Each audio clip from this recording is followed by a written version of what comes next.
Our hearts beat to the city streets. We began to feel the fire. We rise like... Hello mga kaabangers! Andito na naman po ang inyong lingkod. Walang iba kundi si Moron! Yay! And for today's video guys, magluluto po tayo ng nutritious vegetable soup. Yes guys, this is inspired by Vietnamese cuisine. Yes guys, or in Tagalog, bulanglang. Yes guys, yun lang yun eh. Yun lang yun eh. So, ayun guys, yung first ingredient po natin is itong broccoli. So, hiwain lang po natin to ng medyo maliliit kasi kita nyo ang lalaki ng mga bulaklak ng broccoli. So, para magkasya naman siya. Ayan. So, tsaka para madaling haluin mamaya. And then, after po ng broccoli, meron din po ako ditong biniling dalawang zucchini. Favorite ng anak ko tong zucchini. So, hatiin lang po natin sa 4 itong zucchini na to. And then, after we cut it into 4, hatiin din natin siya siguro mga half an inch. Ayan.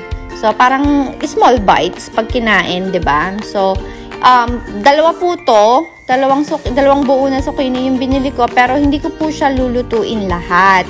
So, normally, isa lang yung gagamitin natin and then yung isa itatabi natin kasi pag nireheat ko, may pandagdag ako.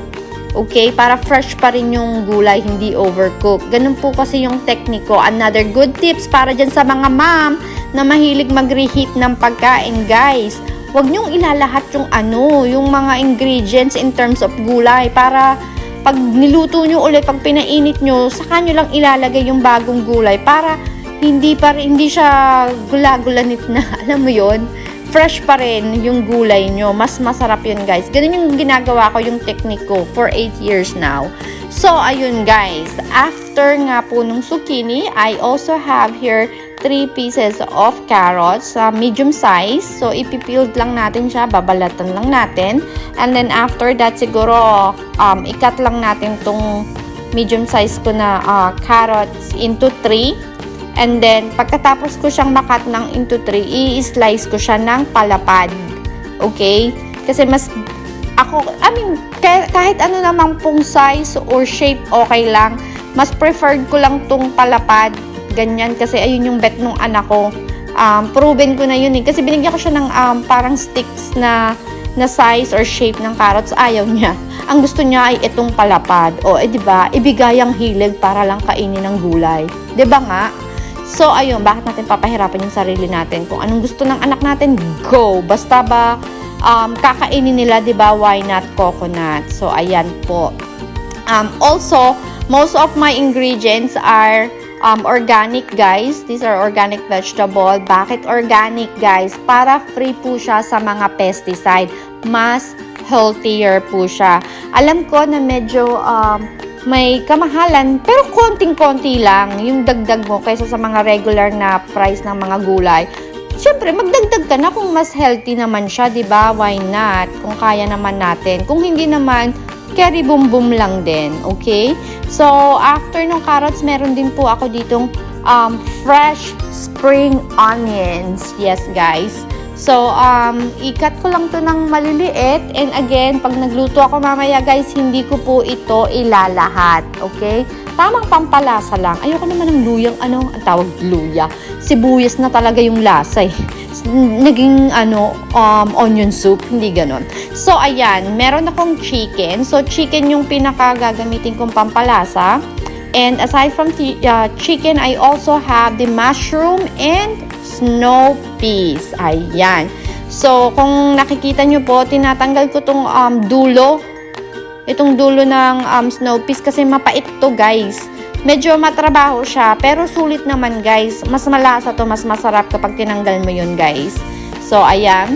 And yung soup ko po, ang base po niyan is chicken broth.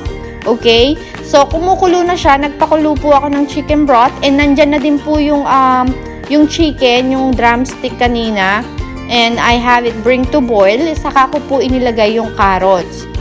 Okay? So, yung mga vegetable po natin, ano lang po yan, puro 1 minute to 1.5 minute po yung lutuan yan. As in, mabilisan po yan. Parang steam lang po para hindi overcook. Mas masarap po kasi yung ganun eh.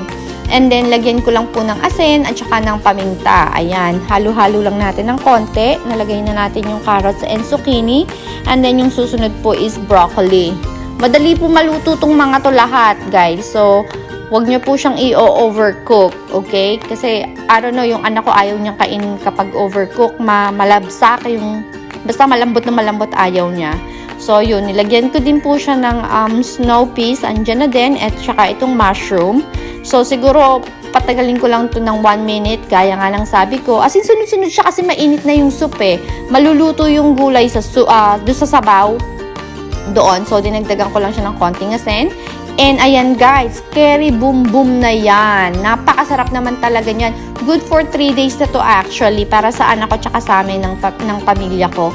And guys, kung nagustuhan nyo talaga po tong recipe ko, please don't forget to ask any questions.